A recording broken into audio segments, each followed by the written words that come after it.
Good morning.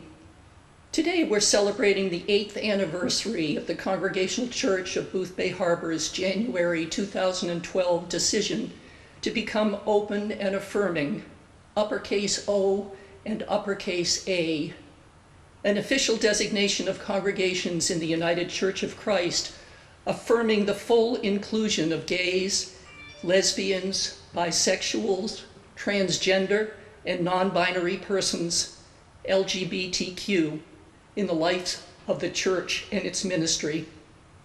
It is definitely a decision to take pride in, to be remembered, and to be celebrated. In our family's experience, our church was open and affirming, lowercase, before it took on that important and public official designation. 11 months later, on November 6, 2012, a statewide vote on same-sex marriage was on the ballot in Maine. The question to be voted on was, do you want to allow the state of Maine to issue marriage licenses to same-sex couples? The month before that vote, our then minister, the Reverend Dr. Sarah Folger, organized a panel made up of church member presenters with stories to share on the topic and invited members of the public to attend. The title of the panel presentation was The Personal Face of Question 1. As one of the panelists, here's part of what I said that night. I'm quoting. I want to talk about Dave's and my daughter Heather. Heather is bright, personable, fun, funny, honest, honorable, articulate, and capable, to name but a few of her many qualities. She's an accomplished, loved, and admired teacher, soccer coach, and soccer player. And she's a loving daughter, sister, aunt, and friend.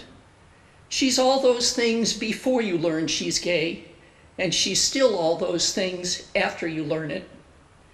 In some ways, we've come a long way. I know things have changed because Heather and her partner Jen, an equally fine woman, were married in this church in July of last year, 2011, by Sarah, who, because she believes that God created people as they are in great variety, accepted the invitation to marry Heather and Jen when they asked her to do so. And Jeannie O'Connell, our organist then and still, accepted the invitation to play for the ceremony. I know things have changed because when I announced in the Sunday morning worship service before their wedding that Heather was in church with us and that she would be married to her partner Jen in our church by Sarah the following Saturday, the congregation burst into spontaneous applause. Heather was married in the eyes of God and in the presence of family and friends who love her. She wants to be married in the eyes of the law, to be on an equal legal footing with heterosexual couples. We want that for her too. It won't eliminate all the issues with which she deals every day, but she'll have both God and the law on her side. I've no doubt that society will eventually follow. End quote. 3 weeks after that panel, a majority of Maine voters approved question 1 by a margin of 53% to 47%, legalizing same-sex marriage in the state. The law took effect just a few weeks later on Saturday, December 29th. Coincidentally, Heather and Jen were in Boothbay Harbor for the Christmas holiday. 2 days after it became legal, and the first day it could actually be done locally, Monday, December 31st, Sarah and her husband Russ met Heather, Jen, Dave, and me at the Boothbay Harbor town office, and just as we had hoped would one day happen, Sarah married Heather and Jen in the eyes of the law. 17 months after she had married them in the eyes of God, in July of 2011, and 12 months after the church became open and affirming, uppercase, in January of 2012. Sarah, Jeannie, and members of the congregation had been with us all along. We knew that, but when the church officially adopted the open and affirming uppercase designation, everybody, all uppercase, knew it. The prayer I'm offering this morning is called Open and Affirming. It was posted on the website of the First Congregational Church, UCC, in Danbury, Connecticut, on July 2nd, 2019. Please pray with me.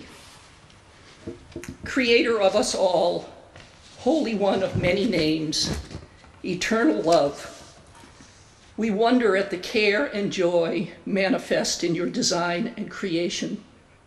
You created the sliver of the waning crescent moon, a slender thread of courageous light. You created the tenacity of each blade of grass that muscles aside concrete to reach for sky. You created the birds that soar and creatures of the ocean depths who somehow thrive where it is too dark and too cold for life. You look at all you have created and call it good. We are amazed that in ways beyond our understanding, you formed humanity with the same joy and care and birthed the rest of the creation. We rejoice that each one of us is fearfully and wonderfully made in your divine image. On this open and affirming Sunday, we proclaim who we are. We are gay, we are straight, we are lesbian, we are bisexual, we are transgender, we are cisgender, and we are gender fluid. We have many names and labels for what we are, but we know that you call us by one name, beloved. Let us say it over and over and over again until we believe it. We are beloved. We are beloved. We are indeed beloved. We acknowledge that for many of your beloved children, especially those who are LGBTQ, church communities have been places of shame and suffering rather than homes of sanctuary and safety. Help us to pick up the mantle of those who have gone before us in this liberation movement, that their hard work and their sacrifice might not be in vain. We are, all of us, called by love, for the sake of love, to be love in this faith community and in all the world. Continue to create us to be your beloved people. Amen.